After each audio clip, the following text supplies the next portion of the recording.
If you're a fan of Strange Horticulture, you'll be very pleased to know there's a sequel on the way called Strange Antiquities, and there's a demo you can play right now. In this video, we'll be going through the characters we meet in the demo, and I'll be talking about some of my thoughts and theories. I hope you enjoy. Let's begin with Eli White, the thaumaturge and the owner of Strange Antiquities. Eli is a collector and curator of arcane objects. Things that might look ordinary to the untrained eye, but which carry hidden power to those who know how to unlock it. He's stern, quiet, and deliberate. He knows better than most how dangerous occult tools can be in the wrong hands. But beneath that stiff exterior, there's a softness, one that he only really shows to Jupiter, the store's cat. Why did Eli leave just when the ravens started circling? Was it a research expedition or something more sinister? If anyone knew what was coming, it would be him. Now let's talk about one of my favorite characters in Strange Antiquities, Jupiter, the store cat. Jupiter wasn't invited into Strange Antiquities. He just turned up one day as if drawn to whatever was inside. He's independent, curious, and utterly uninterested in rules. At night, he vanishes into the streets of Undermere, slipping through cracks in fences and perhaps even cracks in reality. No one really knows what he gets up to, but the townsfolk speak of him like an old friend. Familiar spirit, occult guardian, or just a very good boy. Either way, we're lucky he chose us. Let's move on to Edmund Bishop, the ornithologist. The 14th Lord of Gleeson Castle, a man born into wealth and legacy, but he's not one to let it get to his head. Now retired, Edmund once taught the art of ancient languages at Cumbria University, but his real passion is birds. With hundreds of ravens now swarming Undermere, it's no surprise he's interested, and perhaps a little bit worried. Edmund may be our key to understanding these ravens. Ancient texts, bird behavior, and old folklore, my guess it's all connected. And here we have Verona Green, the occult scholar. If Undermere has a guardian, it might be Verona. She's lived in this town longer than most can remember, guiding people through the strange and supernatural, whether they like it or not. Revered by some, feared by others, Verona is brilliant and blunt. When she visits the shop and finds Eli not there, she is visibly annoyed, though she soon softens and blames her bad mood on the ravens.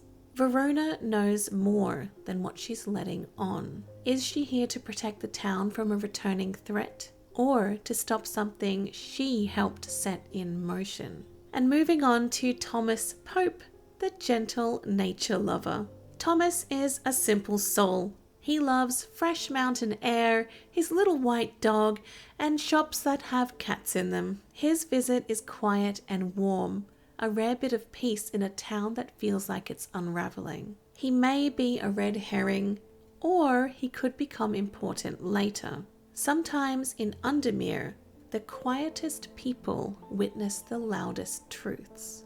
And now we meet Jack Hungerford, who is haunted by his grief. Jack's father passed away 2 winters ago, and ever since, something has changed in his home. He says the shadows feel heavier and darker, like something is watching. His grief may have opened a doorway, and something may have just stepped on through. A haunted house, or is Jack himself being targeted? In a town like Undermere, sadness can attract a lot more than just sorrow. Next up, David Schaefer, the postman. David is the kind of person that knows everyone's business, not out of nosiness, but because he walks the whole town every day. When he notices the raven swarm, he doesn't make a big deal out of it, but there is a quiet concern in his words. David might become our eyes and ears around Undermere. We need to keep an eye on what he sees. And now we have Julia Braddock, the kind visitor. Julia visits the shop looking for a gift for her grandmother. She's kind, thoughtful, and clearly fond of Jupiter the cat. At first glance, she just seems like a regular customer. But in this town, no one is just anything. Could Julia's family have a hidden connection to the supernatural? That grandmother's gift might end up being something very important. Moving on to Tess Sherwood, the lonely soul. Tess is adrift. No partner, no job, no friends. She says she feels paralyzed. Her visit is tinged with sadness, but she still has hope. She's looking for something to make her feel unstuck. Tess is vulnerable, and that makes her a perfect target. Whether she's saved or corrupted could depend on what we give her. And now, Stanley Hume, the creepy one. Stanley draws out his words slowly. Too slowly. There's something off about him, something that makes your skin crawl. He doesn't say much, but what he does say leaves a lasting chill. Possession, ritual survivor, or just plain unsettling? Either way, I don't trust him. And here we have Daisy Winters, the betrayed friend.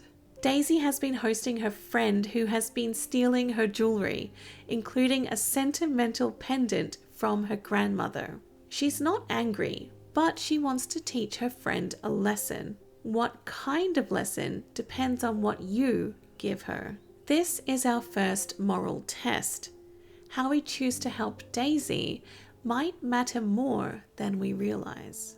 And our last character that we meet is Emmett Burrows, the eyewitness. Emmett arrives shaken.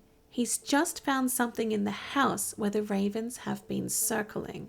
The man was deathly pale, eyes black, like he wasn't even there anymore. That's enough for Emmett. He's done. He's leaving town.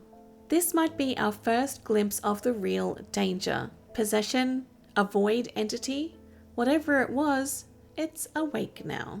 Strange Antiquities is only just beginning, but already Undermere is filling with tension. The ravens, the shadows, the forgotten artifacts, and each character we meet adds a further piece to the puzzle. But that puzzle is shifting, and something darker is taking shape.